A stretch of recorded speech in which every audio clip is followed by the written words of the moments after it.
Hey, what's up? For those who've watched ReZero, it's pretty clear that Subaru screws up. A lot. I don't fully blame him, folks. Messing up is normal. I bet, man, every day you mess something up too, bro. Making choices is already tough, and making good choices is even harder. And when it comes to ReZero, making good choices is damn near impossible. Throughout the novel and anime, we see Subaru in several key moments where he has to make choices, whether for his own benefit or for others, right? In the main route, folks, we see a scenario that, despite being chaotic, is probably the best possible outcome. And I say that, folks, because in most of the alternative routes you're familiar with, what triggers them is a really shitty decision Subaru makes. And right here on the channel in several videos, I've already shown that the butterfly effect in this story is super intense. A tiny change in Subaru's thinking can end up destroying the entire world. And folks, the butterfly effect itself comes from chaos theory. But Baru, what's chaos theory? Well, folks, it's pretty interesting stuff. Chaos theory, the foundation of the butterfly effect, is such a fascinating mathematical study that when you learn about it,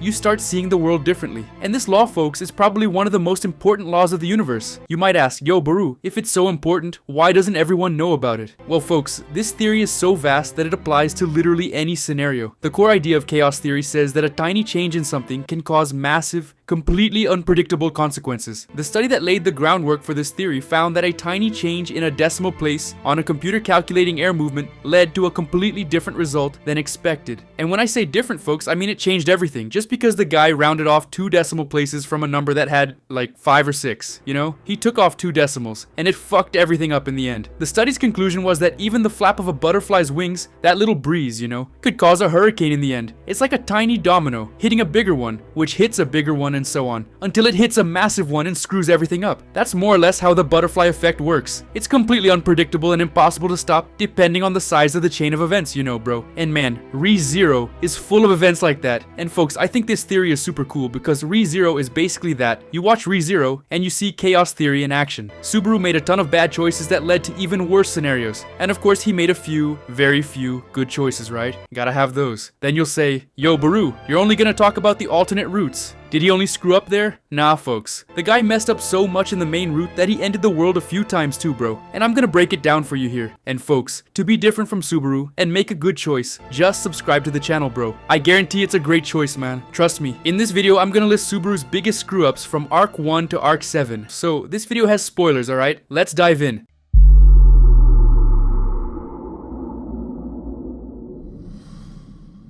Deciding to help Amelia. I've seen a lot of people say it would have been better not to help Amelia because putting himself at risk was totally irrational, and it kinda makes sense. That choice, besides being potentially bad, was extremely risky. The problem, folks, is 2 things. First, Subaru felt guilty and liked her. There was no escaping that. And second, it's impossible to tell the story without Subaru choosing to save Amelia. I'd even say that Flugel himself might have predicted this, man. And even Satella, right? It needed perfect timing for the story to exist. Because, man, Subaru was summoned right in the middle of a plaza. Literally a few kilometers from where Amelia got robbed. Bro, what are the odds of that timing? It's super specific. And of course, it doesn't take long for Subaru to find Amelia and help with her story, man. But Baru, that's just the script. Yeah, maybe it is. But let's agree that going to a dead man's cabin to help a stranger is a pretty bad decision. But it goes with the flow. What could he have done? Going into a dark alley more than once. I don't even need to say this is one of the worst choices Subaru ever made. Man, that's so stupid, dude. Sure, it might have been subconscious, but come on. He didn't run into those guys in the alley once. Not twice, but 3 times, man. He ran into the same bandits 3 times in a row. No way to forgive that, bro. That was dumb as hell. Revealing the reason for buying the royal insignia. This was a really bad decision, but he wasn't entirely to blame. He didn't know Elsa would react like that. But still, folks, you can't fully blame him. But he was kinda dumb because why? The item was stolen and he was dealing with a potential buyer. He should have played it cool, you know, cause he's buying a stolen item, man. So like,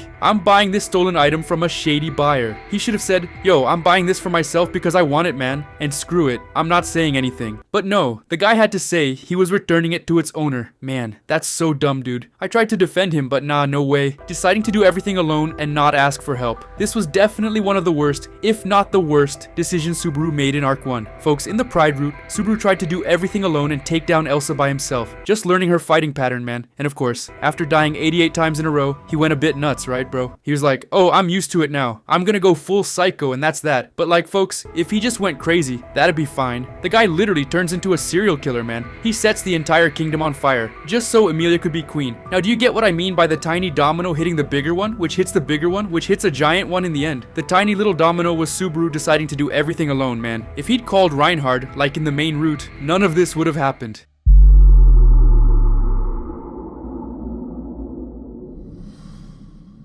hiding in the Forbidden Library. This decision was made because he was terrified. He just died in his sleep and knew Rem was out there ready to gut him, man. He spends pretty much the whole day with Beatrice, and since he stayed hidden, neither Rem nor the curse killed him. He managed to survive that day. But Baru, that was a good decision. He didn't die. Well, folks, that decision was that tiny little domino I mentioned earlier, remember? Hold up, because the bigger screw-up is coming. After surviving and escaping the death from the supposed shaman and Rem, who wanted to kill him, Emilia calls him to announce that Rem died in her sleep. And just like Subaru in the previous life, Rem died the same way he did. The problem, folks, was that in that scene, he made a really bad decision. He was already a suspect for reeking of miasma. And on top of that, instead of explaining himself, he turned his back on Ram. Man, that sealed his fate right there, dude. Another bad decision. He could have tried to explain something to Ram, but instead he ran. And that was a terrible choice. In his desperation, he fled to a cliff to try to reset everything by going back in time. But he couldn't even do that, man. He was too scared to jump. What a coward, choosing not to kill himself. Okay, this decision seems logical, but you'll see it wasn't that great. Continuing the screw up from the previous topic, where he ran away, Subaru in this timeline decided to mess things up even more. Instead of jumping off the cliff like he should have, he decided to run. He decided to live one more day, you know. For what? The moment Subaru made that choice, he created the Wrath route. Those who follow the channel know it's a dope route, but you also know it's a super sad and bloody route. He manages to escape Ram, who was after him. But since it was a bad decision from the start, years pass, and he ends up becoming a feared mafia boss. His criminal organization was so big that they had to break the Reinhard law, man. The famous law that banned Reinhard in other kingdoms, just to take Subaru down, because he was fucking up the world. And I'd say, folks, that Subaru's criminal organization was even bigger than Capella's assassin guild, who's a bishop, you know. Subaru managed to be worse than a bishop, dude. That's what hatred can do, pretending to be fine. This decision, while not the best, ended up saving his skin from the mess. Subaru was working at the mansion and kept getting killed by both Rem and the curse. He needed to prove he wasn't the potential spy they thought he was, or he'd end up dead, right? He pushed himself so hard that he got sick and looked like he hadn't slept in 3 days. Emilia came in, gave him that legendary comfort, and even convinced Rem that he was a good guy and not to worry, right? This choice, while not ideal, ended up saving his life in the end. Maybe if he'd approached it differently, he'd have gotten a better outcome, right? Or maybe not, you know? It could have gone worse, man.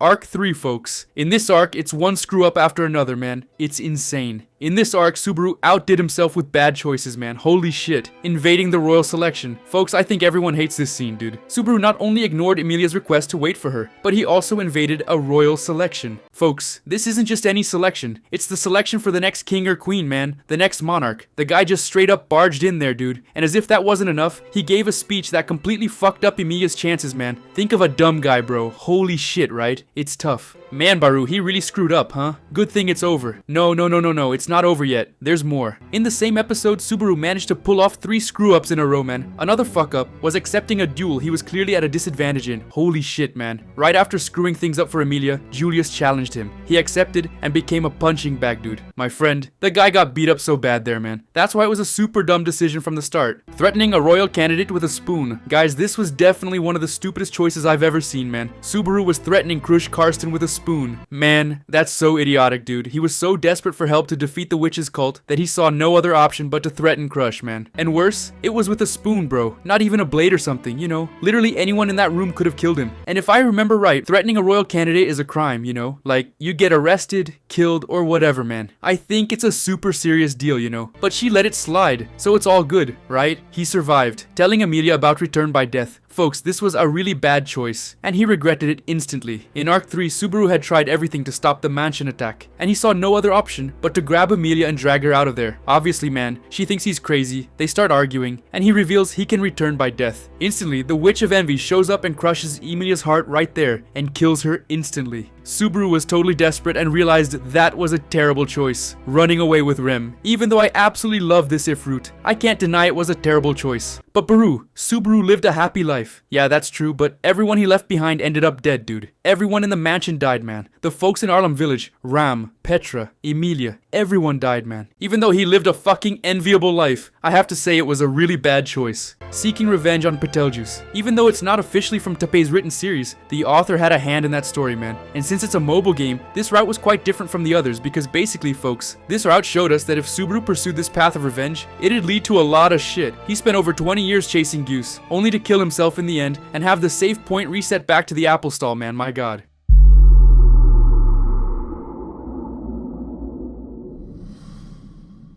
telling Echidna about return by death. Folks, even though it was a bad choice, I can't fully blame him. The desperation and agony of not being able to tell anyone he was dying were suffocating for him. But the biggest consequence of doing this was that, per Satella's rules, if anyone found out the secret, she'd show up and kill everyone. And that's exactly what happened, accepting Roswall's challenge. Folks, this decision was idiotic for several reasons. First, he had no idea how to defeat Roswall. He had to rely on third parties, meaning there was no guarantee. Second, challenging someone as smart and confident as Roswall is extremely dangerous, and I wouldn't do it. And third, no less important, Subaru had no clue that at that moment, he was making a serious soul-binding contract with Roswall. In the novel, Roswall even explains the consequences, but man, the guy just doesn't care, dude. And in the anime, holy shit, the guy doesn't even mention that it did screw him over. He just accepts it, and that's it, man. The guy's nuts, taking responsibility for everything. It's not exactly a terrible choice, folks, but in the long run, it'd be extremely problematic. As we saw in the anime, Emilia, Garfield, and even Roswall need to grow to have a better future. Subaru solving everything alone would only make things worse, including for himself. Why would this be a long-term problem? Well, folks, I'll explain why now. Accepting Echidna's contract. Folks, this is by far one of the worst choices Subaru could have made in the entire story. In Arc 4, Echidna was dying to get Subaru to accept her little contract, right, man? That damn contract of hers. The contract basically offered a perfect future, but not only that, you'd also get her gorgeous body, man. You could do whatever you wanted with her. Sounds great, but in exchange, you'd have to satisfy her curiosity. Yeah, it sounds really good, right? A great future. The witch's hot body. But folks, it's really bad. As the witches said at the tea party, Echidna hides a lot in that contract. If Subaru read the fine print, he'd be terrified because basically, Echidna would want Subaru to die an infinite number of times, and that's definitely not great. But for our happiness or misfortune, after Subaru accepted this contract in Arc 4, it led to the greed route, and in that route, Subaru died no less than 100 million times. 100 million deaths. And as astronomical as that number is, according to the story, it'd likely become infinite one day. Emilia becomes completely dependent on Subaru, Garfield never overcomes his past, and Roswell keeps his book, man. It's fucked up. Everything's screwed, you know? Oh, and Otto leaves too, man.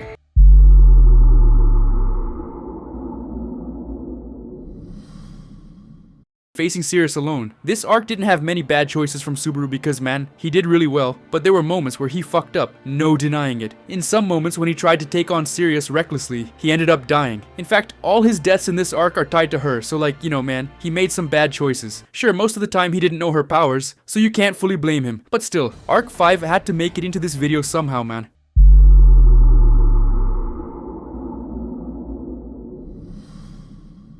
Taking the wrong path in the cave. After Subaru, Anastasia, Ram, and Petrasha fell into the cave, Subaru had to make a big choice. The cave they were in had a fork with a hole to the left and a hole to the right, and well, folks, Subaru made a terrible choice here. He makes a Hunter x Hunter reference and chooses the left side of the cave. But folks, the witch's miasma was super high in there. In the end, everyone starts going crazy and trying to kill each other. Subaru tries to kill Ram, Ram tries to kill Anastasia, and Petrasha rips Subaru's head off with a bite. It was just a disaster. Reading Reed's book. In Arc 6, Subaru makes a lot of bad choices, folks, and this is probably one of the worst. As we saw almost 2 years ago in the Gluttony of Fruit, if you read the Book of the Dead, not only does the dead person theoretically stay in your head talking to you, but you also see their entire past. The problem, folks, is that besides Reed's book being empty, it connected Subaru to the corridor of memories, and in the end, Subaru got linked there, giving Rui access to his memories. And for those who don't know, folks, Rui is the Gluttony Bishop representing satisfaction. After that, you know the mess that happened, right? He loses his memories, and the chain of screw-ups just keeps growing. Trying to escape the tower. After losing his memory, folks, he's desperate from dying out of nowhere and not understanding anything, so he tries to escape the tower. But according to the tower's rules, no one could leave until completing the challenges. So the moment Subaru decided to escape, he was already doomed. Shaola went after him and killed him. Definitely a great choice, right? And he almost escaped, man. He just had to get through a desert full of beasts and dodge Shaola shooting beams at him. No big deal. Doubting everyone's word. You can't really blame him for this one, folks, even though it was a terrible choice. Everyone there was as desperate as he was about his amnesia, but influenced by Mei Li and testing the loops, he decides not to trust anyone anymore. So, he doesn't tell anyone he's amnesic and doesn't even trust Emilia's word. The guy gave up on everything, reading Mei Li's book. After becoming amnesic, Subaru ends up committing a murder. Rui, the Archbishop of Gluttony, had access to his body when he read Reed's book, controlled him for a few minutes, and unleashed psychological terror on him. He strangled Mei Li, scribbled "Subaru was here" all over the room's walls, and even marked his own arm. After that, he was terrified of being found out and hid Mei Li's body. Later, he took her book, read it, and ended up letting Mei Li into his head, influencing his actions too. And while that was a terrible choice, and you'll find out why later, being influenced and becoming a murderer. After reading Reed's book, letting Rui control him, and then reading Mei Li's book, Subaru starts considering killing everyone to get his memories back. Of course, under the influence of Mei Li and Rui in his head. The moment he chooses to become a murderer, he starts the gluttony route, an amazing route by the way. He wipes out everyone in the tower and even everyone in Pristella, the city he saved in the previous arc. All of this just to recover his old self. While Rui just watched from the sidelines, right?